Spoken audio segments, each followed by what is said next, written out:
Hi, folks. Welcome to another episode of Film Study. This is Ken McKusick, and it's time for this week's Know Your Foe episode. The Ravens, of course, will meet the Jets this weekend, and joining us from Play Like a Jet is Scott Mason. Scott, how you doing?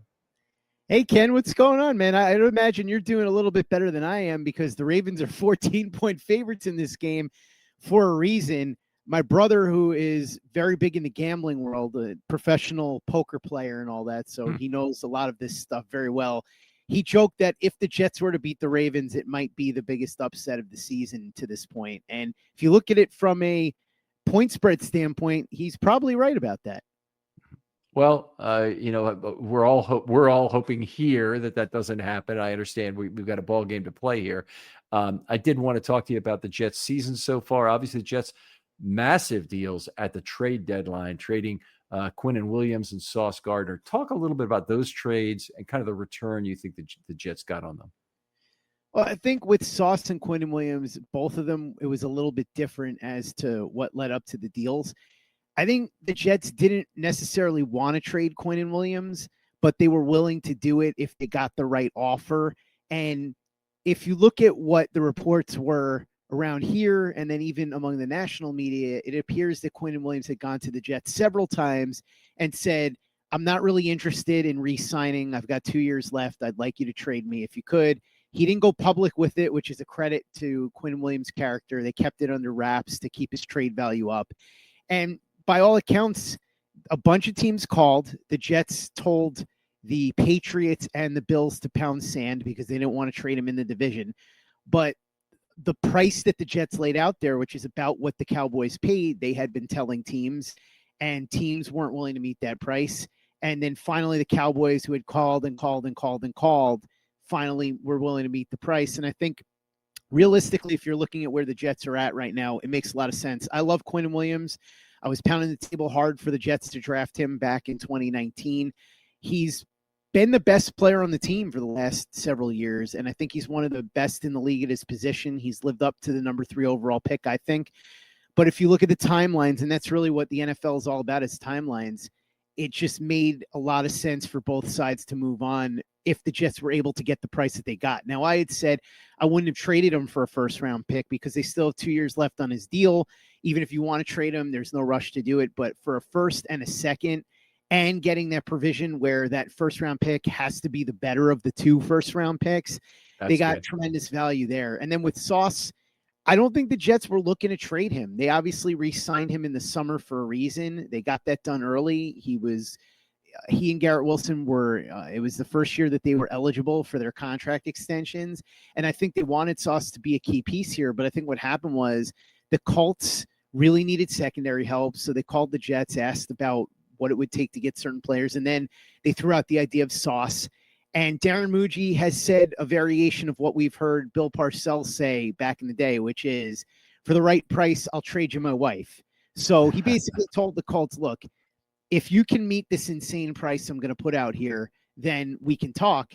And the Colts initially weren't willing to do that. But as time wore on, they bent. And finally, they just made the Jets an offer that was too good to refuse. 2 firsts and A.D. Mitchell, who clearly has some work to do. We just saw on Thursday Night Football the drops, but we know the amount of talent he has. Look at the fact that he was cooking Christian Gonzalez. He did it a couple of times in that game. He just wasn't able to haul the ball in. Combination of bad hands, bad ability to locate the ball, and then also, of course, Justin Fields not playing well. But to get that kind of package for Sauce Gardner, again, really, really good player, one of the best in the league at his position. But if you look at where the Jets are at and what they need to do in the drastic overhaul they need to make, I just don't think they were in a position to turn down these types of hauls for those 2 players. So I think they got great value. I hated seeing both guys go, but I totally understood why they did it. Now, as you know, Ken, they've got to cash in on that capital, and that's the trickiest part of all. Well, the Baltimore Colts in the early 70s got Joe Thomas, who would eventually be the architect of the 49ers teams of the 80s and the Montana era. But he came to the Baltimore Colts and he traded away a lot of aging players at the end of that franchise's greatness. They won Super Bowl V. They're still in the playoffs in the Super Bowl VI year, end up losing the AFC Championship game at Miami. They traded a whole bunch of players over the next 2 years, acquired Burt Jones, rebuilt a dynasty in the mid-70s. And it really ended up being where it was mildly painful. They went through 2 bad years in a row, and the Jets may be headed for something like that. But do you think the acquisition of all those first round picks gives them the draft capital they need to compete with the Browns for the top quarterback in the draft, at least? Yeah, I think if there's a bidding war, they certainly are well positioned. I think most Jets fans are hoping that they don't have to be in a position to have to engage in a bidding war, that you don't want to say you want them to lose or you want them to tank, but preferably you would like it to be where they're in a spot where they don't have to move. So right now, as we know, the 2 quarterbacks that are getting the most chatter are Fernando Mendoza from Indiana and Ty Simpson from Alabama. We're hearing about Dante Moore as well, but there's a lot of talk that Dante Moore is going to get an enormous NIL payment to stay at Oregon. Remember, he's only 20 years old, so there's no rush for him to leave. Simpson hasn't played a ton, but he's already 23 years old, so there may be some pressure on him. And then with Mendoza, it just feels like a situation where his stock is probably not going to go any higher. What I think you want to be careful of is the Jets need a quarterback, but I guess they're in a little bit of a different position than the Browns in the sense that assuming Stefanski and Berry stay, they're on their last legs as a regime. So they kind of have to get a quarterback right now for them to have any chance of sticking around. If the Jets, worst case scenario, don't get a quarterback this year, they do have 3 first-round picks the following year. And we say this every year, Ken, next year's draft looks so much better. And then next year's draft comes and you look at it and say, all right, I don't know how good this draft actually looks. But they are in a position where they don't have to force a pick. They don't have to force a massive trade up, especially if it's a situation where there's a quarterback there that they don't really love. I remember Mark Ross, who I love talking to. I have him on the show quite a bit. He was the right-hand man to Jerry Reese in the Giants front office when they won 2 Super Bowls. He told me the story about how he was in the Eagles front office when they drafted Donovan McNabb, when the entire city was screaming for Ricky Williams. And he told me that was the moment that he realized you got to stand on the power of your own convictions, because if you listen to the fans, if you listen to the media and you just do what they're telling you and you cave to the pressure, you're going to be joining them as a member of the media sooner or later. Got to trust your own convictions. And that was what he learned there. And he said that many times. So that I think that applies strongly here to Muji and Glenn. If they love, say, Mendoza or Simpson, and let's say they're sitting at the 5th or 6th pick, and you look around and you say those guys are definitely going to go in the top 3 and you have to make a move, then okay, make whatever move you need to make. You have the ammo. But if you're looking at those 2 quarterbacks and you're saying to yourself, they're okay, I don't really love them, I don't think they're going to be difference makers. Do I really want to trade a future first and maybe a this year's 2nd or 3rd and maybe something else to move up for a guy just because I feel pressure to get a quarterback? Then I don't know that they're going to do that. So I think the thing that's great about it is they do have the flexibility to wait another year if they want. It's not really the ideal situation because you would like to get the quarterback as quickly as you can so you can sort of start the process. You let them develop all of that. But the Jets do have the flexibility built in to wait another year if they have to, whereas I don't think the Browns do, especially if Stefanski and Berry stay. Mm-hmm. The Browns are in a house cleaning mode right now, and their roster is built such that they've already borrowed all of next year's money away from those contracts. So they don't have a lot of money still to harvest out of them, and that's going to be very difficult. And Ravens just played the Browns, of course, and the Browns' defensive line is massive and formidable. If they had an offense to go with it, they'd have something pretty good. Yeah, that Myles Garrett guy's pretty good, Ken. Yeah, he's good, and everybody knows about him. But Malik Collins is one hell of a football player right now, and Mason Graham is the number 5 pick, and he looked really good in this game. And they've had a variety of guys, Cameron Thomas and Hall on the outside, so they've looked good. Let's move on to. By the way, Archie Manning, is he still possibly going to be in the draft next year? I doubt it. Listen, you can never say never, but all indications were that the odds of him being in the draft, even if he was great this year, were very low because he had only had 3 starts going into this season. And the one thing that you have to remember is not only is Arch in a fortunate position where he comes from a wealthy family and doesn't have to worry about money, He also is at the University of Texas, where he could get insane NIL money. Now, it's not going to be rookie NFL contract, quarterback contract money, but it's still plenty. So he's under no pressure. From what you heard, it sounded like the stars would all have to align. You'd have to have Arch maybe win the national title, win the Heisman, and the team that has the first pick would have to be somewhere where he was super comfortable for him to come out this year. So being that he didn't play all that well this year and had a lot of real struggles, I think the odds of him coming out went from like below 5% to almost 0%. But look, crazier things have happened, I guess. All right. Very good. Now, I haven't honestly followed Manning this year enough to know. Let's get back to the Jets offense, though. Justin Fields is that quarterback now for the Jets. What does he bring to the offense? Is there anything exciting about the way he leads the offense? Well, Ken, I may be breaking news to the audience who hasn't been paying a lot of attention to the Jets. And why would you have been if you're not a Jets fan? But it's going to be Tyrod Taylor in this game. Aaron Glenn. Oh, really? Yeah, he finally announced yesterday that Tyrod is going to be the quarterback. And look, we don't know how that'll play out over the long haul of the season because Taylor has a penchant for getting injured. So if that happens again, do we see Fields again? Does Brady Cook, the undrafted rookie out of Missouri, get a shot? That's to be determined. But for now, Tyrod is going to be the starter. And Justin Fields, man, he's difficult to watch because you see the flashes of talent and you can see how dominant he is with his legs. And he's got incredible physical gifts. Listen, he has not been accurate at all at the NFL level. Let's say that. He's had trouble reading defenses, taken too many sacks. We could go down the list of flaws that he's had, but he has arm talent and he has incredible physical gifts as a runner.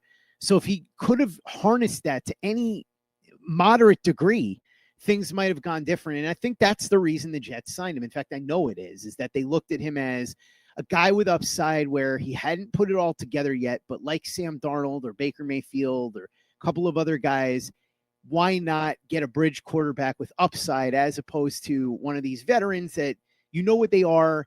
At best, you're going to go 7-10 and that's it. Somebody like Tyrod Taylor, for example. So that's why they did it.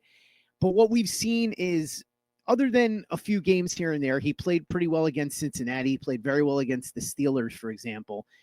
It's just been disaster after disaster. And I think the biggest issue with Justin Fields is, and I sort of hit on this a little bit before, he just can't process and he just can't read the defense. And he's late on his throws. And it's tough to watch because I've had numerous people mention this to me, and I'd love to see the Jets try this, especially since Fields still has another year under contract. If they could kind of Cordell Stewart him, where they use him as sort of this multi-purpose weapon, or if you remember Pat White when he was on the Dolphins, guys like that. You know, so that would be something where I think it would be interesting. And as far as what we've seen from him so far, the subpar parts of his game have dominated, and that's why I think the change has come. Okay, well, amazing. I had not heard about it, and I actually feel kind of bad that I hadn't, but we get sequestered on Monday as a very heavy analysis day here in Baltimore for what's going on. But Tyrod Taylor, in his 15th NFL season, of course, was a Raven originally and was with the franchise for a number of years. He's now 36 years old, which that shocks me. Yeah, I'll tell you what, the other thing that shocks me is Tyrod Taylor was on the Baltimore Ravens for the 2011 AFC Championship loss at New England. That's how long ago. Lee Evans dropped the football. He was right there. He can tell you about it. He can tell you what the plane ride was like home. Anyway, amazing. Yeah, he's been around a long time. It goes by quickly. But I'll tell you, the thing with Tyrod Taylor that he offers you that Fields didn't is you should at least have a functional offense, at least somewhat. Look, we know what Tyrod Taylor is. There's a reason why he's bounced around to a million teams. He's your prototypical high-end backup, low-end starter. If he's your backup, assuming he's healthy, you're in pretty solid shape. If he's your starter, you're in trouble. And that's kind of where the Jets are at right now. But I think the main thing here is the Jets have guys where you sort of want to be able to evaluate what they can do, right? So, for example, A.D. Mitchell, who they just got, John Mechie, who they just got, Mason Taylor, Arian Smith, who is a fourth-round rookie, out of the University of Georgia. You want to be able to see what they can do with a functional quarterback. And while Tyrod Taylor is certainly nothing special, and we all know what his flaws are, he's another one, doesn't necessarily read the field all that well. He's sort of limited in terms of where he's going to pass the ball, pretty deep ball. So he's got that going for him. He can use his legs a little bit, but it's not like, especially at 36 years old, he can do it the way Fields does. He never was able to be that dynamic with his legs, but at least there's hope for a functional offense. And so even if the Jets are losing games, which I still expect, those guys will have a fighting chance to show you something on tape going into 2026, which is important considering where the Jets are right now. So Tyrod could be the backup next year. Is Fields under contract for one more year after this? Yeah, Fields has one more year. It's funny because Rich Cimini over at ESPN.com was semi-joking about this, but if the Jets were to move on from Justin Fields after this year, they would have a $22 million dead cap hit with him and a $35 million dead cap hit from Rodgers. So they technically be on the books for $57 million to two quarterbacks not on the roster. Yes, it's almost as much as what Lamar Jackson is making this year. So right, incredible. Yeah. So all right, let's move on. Status of the offensive line. Just go across and give me who's playing there and approximately how good they are. Yeah. So the tackles have been interesting. Olu has been solid. There have been a couple of games where he's looked a little shakier, but I'll tell you, Armand Membu, other than one or two games where he had some troubles, especially drawing some penalties, he's looked tremendous for a rookie right tackle. He's been everything the Jets could have hoped for. And I honestly think that if this wasn't a league where linemen don't get any real consideration for such awards, he should be in the running for offensive rookie of the year. Now, I'm not saying he should win it necessarily because there are some good candidates, but especially in a year where you don't see a quarterback who would be the front runner. Jackson Dart is the only one, and he hasn't played that many games. He's only played a handful of games as a starter so far. So you look around the league, and there are other guys that certainly should factor in for the award, but you would think that he would be a top 5 finisher in a league where offensive line play was adequately accounted for. Joe Tippmann, who was the center that they drafted out of Wisconsin a couple of years ago in the second round, he was moved to guard this year. Let me tell you about the online cannabis company that's changing the game, Mood.com. They created an entirely line of functional gummies, 100% federally legal THC blends discreetly delivered right to your doorstep. And here's the best part. You can get 20% off your first order at Mood.com with the promo code RAVENS. Now, I've tried a bunch of their gummies myself. Each one's totally unique. The Sleepy Time gummies knock me out right away. They help me unwind fast, leave me refreshed the next morning. The Epic Euphoria gummies, they're perfect for when your day just isn't going the way you want it to go. What makes Mood special is how they pair the THC with natural herbs and adaptogens. You won't find blends like this at any local shop. They've got gummies designed for focus, relaxation, clarity, even energy, all made from cannabis grown on small, family-owned American farms. No pesticides, no shortcuts, just high-quality weed you can trust. Plus, Mood backs everything with a 100-day satisfaction guarantee. So head on over to Mood.com, check out their amazing selection, and don't forget to use the promo code RAVENS at checkout to save 20% off your first order. First, it was because of injury. Now I think he's there out of them believing that he is the best option there in the long haul. Now, remember, guard, your old friend John Simpson is here. Yep. He played very well last year. This year, not quite as well. He's been flagged a lot, and it's a lot of the stuff you warned about, actually, Ken. It's funny because all the stuff you said after last year is like, oh, maybe he's improved. Maybe the Jets figured something out. And then this year, you're like, oh, all the stuff Ken was talking about is what's happening now with John Simpson. So he may or may not be here next year. Elijah Vera Tucker, very talented player, but he keeps getting hurt. He's missed the entire season this year, and he's going to be a free agent too. So I suppose what the Jets are probably looking at is those two tackles and then Joe Tippmann at guard, and then they'll probably figure out what they're going to do at one of the guard spots in center. Maybe they draft a guy. Maybe they pony up for your guy, Tyler Linderbaum. There's been talk that maybe the Ravens won't get him signed before free agency and wouldn't franchise tag him. So maybe he's a possibility. I would imagine that if he hits free agency, he'll be a very popular name among a lot of different teams who need offensive line help. So that's really where the Jets are at offensive line wise right now. I do think, by the way, that it's probably more than 50% likely at this point that Linderbaum hits free agency. I'm of the opinion if there's a wide gap between the two that they should not try and re-sign him. They should let him walk, let somebody else pay him $20 million and take the comp pick. The Ravens have a bigger need to retain Travis Jones, who's one of the most dominant linemen right now in the NFL. He's our version of Quinnen Williams, if you want to say about the guy who can play nose tackle or 3-tech.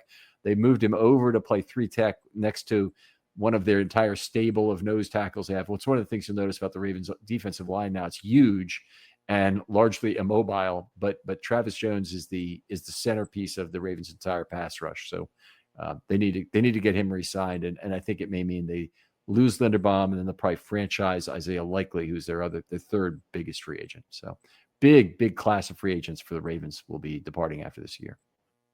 Yeah, Isaiah Likely, I would imagine if he doesn't get franchised, he'll be a hot name too. Yep. He's an interesting player. I mean, he hasn't put up massive numbers, but when you watch him, it just feels like he pops on film quite a bit. Yeah. And Mark Andrews will be available. I mean, I don't know if a team like the Jets would want a seasoned leader like that, but I think he'd be some team will want him, and maybe he'll end up in San Diego where a lot of the old Ravens end up. But the Jets obviously have their ties with the Ravens too, and they have they believe, it seems like, in a lot of the Ravens personnel decisions, and they've picked up a lot of ex-Ravens. Yeah. Not a bad team to poach from. The Ravens have been pretty successful. All right. Well, we appreciate that. Status of Garrett Wilson for the game. Is he still hurt? Yeah, he went on IR, so he's going to be out for a while, I think at least 3 to 4 weeks. I don't know if you saw this, Ken. It was kind of funny. So last week, Rich Cimini over at ESPN.com reported that Garrett Wilson was going to be missing 3 to 4 weeks. And the next day at Aaron Glenn's presser, and this became a whole thing on social media, and people were talking about it on TV and radio and in print and all that. One of the reporters, and I don't remember who it was initially, asked Aaron Glenn what the status of Garrett Wilson was, and Aaron Glenn's response was, ask Rich Cimini. He has all the info on injuries. And so Dennis Waszak from the Associated Press followed up by saying, well, Rich isn't here. We need to hear it from you, AG. And he said, no, you need to ask Rich. Ask Rich. And anytime somebody brought it up, he said, ask Rich. Rich is the guy to go to. He knows all the injury info. And then, of course, the next day they did say that Garrett Wilson is going on IR. He's going to miss 3 to 4 weeks. And to Rich Cimini's credit, and I knew this was going to be the case, he has a mailbag segment that on his podcast, and he said he is now renaming that segment Ask Rich. So he's having some That's good. That's really good. Garrett Wilson won't be a problem for the Ravens this week. He's not going to play. In fact, there's talk he may shut down for the year. And at this point, if you're the Jets, what's even the point? Just make sure you take it easy with him. He's obviously the crown jewel. Don't run him out there and risk him getting hurt in a meaningless game at the end of December. There you go. All right. Update on John Simpson, maybe. Let's talk about him for a little bit. You already mentioned he's not playing that well this year. He's gotten flagged a lot. You did already say. Morgan Moses, they let him go on. It looks like he's actually playing pretty well for the Patriots. Yeah, so what happened with Morgan Moses is the Jets wanted to keep him, but the Patriots just offered him a better deal. They gave him more money. They offered him more years, and I think it was a situation with the Patriots where, and look, they were right. They looked at it and said, we have this young quarterback who he hasn't broken out yet, but as a rookie, we saw him flash enough that we believe that he's going to be the guy. This is the rookie quarterback contract window. So if we have to pay a little extra for some of these guys to protect him and some of these guys to help elevate him, we will do that. And we've seen the results for the Patriots. And people can talk all they want to about the Patriots having an easy schedule. And they do, sure, no question. But there's no denying how good Drake May has played. He's been one of the best quarterbacks in the league this year. Right now, I believe he's second in the betting odds for MVP after only Matthew Stafford. So that tells you something. And look, no matter how easy the schedule is, you're still going to run up against a fair amount of pretty good defenses. May has played, I think, 3 or 4 top 10 defenses, and we've seen the results. So I think that's what it was with Morgan Moses. And the Jets did want to retain him. The Patriots just ripped him away. And I guess in the end, it sort of worked out for both teams because the Patriots got themselves a pretty good lineman. And then, yeah, like you said, Armand Membu ended up being the 7th pick. Yeah. So is that I was just going to say I thought that was probably a good result for the Jets. Let's move over to the defense here. Tell us about a question I always like to start with is what do the Jets like to play on obvious passing situations in third down? Do they go to a dime? Are they still a committed nickel? What do they play and how do they line up? So they run out of a base 4-3. And then a lot of times, I mean, it depends. Like with the Ravens, it's interesting because if they go to 2 tight ends, you'll probably see a big nickel package. But what's sort of interesting now with what's going on with the Jets secondary is there have been injuries. So Andre Sisco, for example, the safety who came over from the Jaguars, he got hurt. So Tony Adams, who had been much maligned, he had to come in and take back over. It was funny because last year with all the stories with Woody Johnson, one of the things that was revealed, or at least reported, we don't know for 100% fact that's true, is that Woody Johnson demanded that Tony Adams be benched, of all people, to have a marginal safety, that's who your owner is yelling about benching. But he had to come back in when Sisco got hurt. And then Jarvis Brownlee came over in a trade from the Titans. They got him for next to nothing. He was playing great football in the slot when he first came over. Michael Carter II became expendable, and they traded him over to Philadelphia. And then the Jets made that trade with Sauce Gardner, and Azareye'h Thomas, the third-round rookie out of Florida State, came in. And he was looking pretty good, but then he got hurt in the Jets' last home game against the Cleveland Browns. And so they had to move Jarvis Brownlee back outside, and he didn't look nearly as impressive on the outside as he had in the slot. So that kind of becomes an interesting factor as far as what the Jets do. Do they continue to roll with Brownlee on the outside where he hasn't been as effective, move him back inside and try somebody else on the outside until Azareye'h Thomas comes back? Then, we can obviously talk about the former Raven Brandon Stevens, but I think when the Ravens line up with those 2 tight ends with Andrews and Isaiah Likely, you're probably going to see a big nickel. And now, based on all the shifting parts, I'm curious to see if they make any changes to that. Okay. All right. So that'll be interesting to see. You talk about Brandon Stevens. Tell us what kind of year he's having. It's interesting, Ken. You and I talked about Brandon Stevens when the Jets signed him. And what you told me, I thought really sort of bore out early. You said, look, he will provide you tight coverage. The problem is the guy can't locate the ball and he can't get his head around. And so guys go to the back shoulder, and that's how you beat him. And that's how he got beaten like a drum. And that was more or less what was going on. But then after the first couple of weeks, he really started to turn it around and play a lot better. This past week, he had a lot of trouble, though, in the Jets' loss to the Patriots. He did have one really nice play when I believe it was Mac Hollins, or as I like to call him, Mac the Knife. It was a pass from Drake May right in the breadbasket. And even though Stevens got beat, he was able to recover quickly enough to swat the ball out before it was a completion. So he's been, in addition to that, a really effective tackler, played very well in run support. So what I'd say is he certainly isn't – he's not going to replace Sauce Gardner as far as being some sort of shutdown corner. But he's been a lot more effective at the cornerback position than I think most of us thought that he would be, based on all the stuff that you pointed out when you and I talked, the stuff that was on his tape with the Ravens. He's shown flashes of what it is that the Jets thought they could turn him into. The question will be, can he keep that up consistently? Because like I said, he reverted back a little bit in that past game, this past week's game against the Patriots. Okay, so he's at 6.3 yards per target this year. Last year with the Ravens, 8.7. So that is a massive, massive improvement in terms of what he is. It looks like, well, he's given up some touchdowns and no interceptions this year, but that's still yards per target is the statistic I want if I've only got one for a corner, and he's been terrific. Yeah, without a doubt. All right. Who else has stepped up since the recent departures of Williams and Gardner? So Jawan Briggs has been interesting. The Jets got him from the Bears for one of those late round pick swaps right before the season started. And look, I'm not trying to sit here and tell you he's Quinnen Williams. He's not anywhere close to Quinnen Williams. Most guys aren't. But he had played pretty well next to Quinnen Williams, and I think he's continued to look pretty good. One thing that's interesting about the Jets is that they were having trouble consistently getting to the quarterback. Will McDonald leads the team in sacks. He's got 7 on the season. But if you look at it, he's got all 7 over the course of 2 games. So he had one game with 4 sacks. That was the game against the Cleveland Browns. And then he had one game with 3 sacks, and that was the first game of the season against the Pittsburgh Steelers. So it's really funny with him how all his sacks seem to come in bunches. Jermaine Johnson opened a lot of other of things up for everybody else when he came back from his injury. But the thing with Jermaine Johnson is he's a very good all-around football player. He's excellent in run support. He's a solid pass rusher. He's high effort, high motor, all of that. But he's not that home run hitter as a pass rusher. He's just a solid, good pass rusher, but nothing special.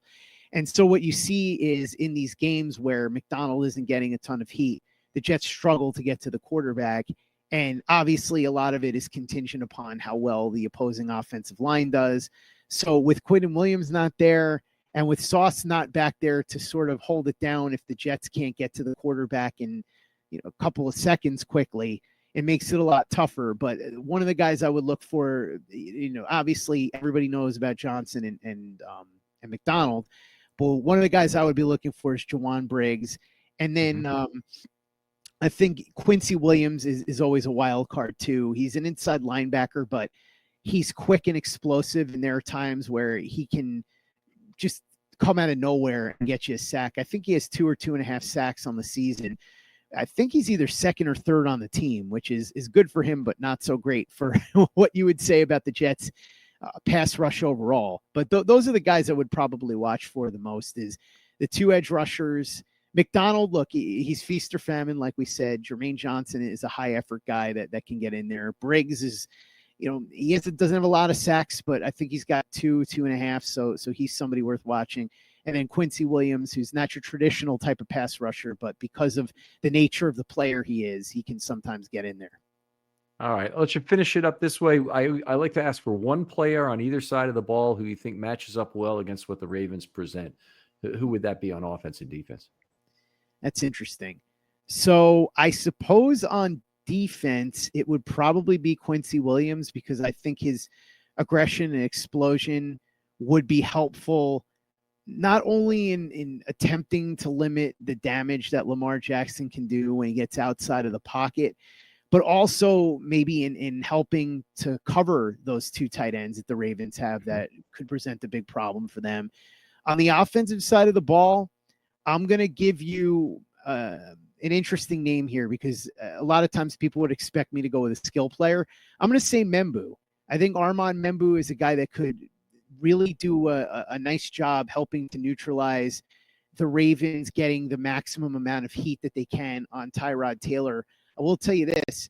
We just saw what Myles Garrett has done in the last couple of games, but the one game where he wasn't an absolute monster was against the Jets in the rookie tackles. He had 1 sack, and it's funny because you would think, 1 sack. Oh, well, if you have 1 sack a game for 17 games, that's 17 sacks. But with the way Myles Garrett is playing, 1 sack, especially against a rookie tackle like Membu and a second-year guy like Olu, that's somewhat of an accomplishment. So that's the name I'd give you on offense. I'll go with Armand Membu, and then I would say Quincy Williams on defense. All right. Very good. Outstanding stuff. Scott, tell folks where they can talk football with you online or find your stuff. Sure. So, Ken, first of all, thank you for having me on. It's always a pleasure. I always love talking to you. You can find me at playlikeajet.com. You can find me on Twitter at playlikeajet1. You can find the podcast anywhere where you download podcasts. Believe it or not, 365 days a year, there will be a brand new podcast up. No days missed, even on Christmas. One of the Iron Men in the business. I guess I'm the Cal Ripken of NFL podcasting, but yeah, there's a new one every day, 365 days a year, except on leap years, and there'll be 366. And the YouTube channel, youtube.com/playlikeajet. We've got a variety of different videos up there that are fun to watch, and they're usually not super long. You're usually looking at 5 to 15-minute videos, so they're easy to digest, and they're not going to take you 2-3 hours to get through. So that's where you can find all of the stuff that I'm putting out there. And Ken, like I said, really appreciate you having me on. And I hope this is an entertaining game on Sunday. Look, I expect the Ravens to win, but if the Jets can at least keep it somewhat competitive for most of the game, and even if they could just cover the spread, that would be nice. I would like to see that.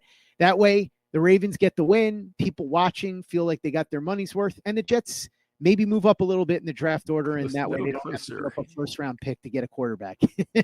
There you go, Scott. I'm rooting for you in that respect, certainly, and about the Jets improving their draft status. I always recommend people listen to this show. Scott's terrific, as you can hear from this brief interaction here. He's outstanding.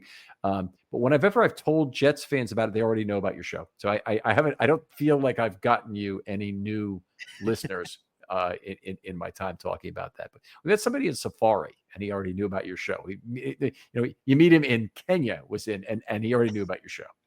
And he's a British guy. I mean, he's a Wrexham fan who goes to the games, and he already knew. So anyway, that's awesome. I love hearing that. And I'll tell you what, even if I don't get any new listeners or viewers from coming on the show, it's still worth it just to hang out with you for a little bit, Ken. I always love our discussions. I appreciate that, Scott. And we're going to do a reciprocal episode. Hope you can take a listen on that, because I'll be talking about the Ravens on Play Like a Jet. Scott, thanks again for coming on. Yeah, my pleasure, Ken. I will talk to you next time on Film Study.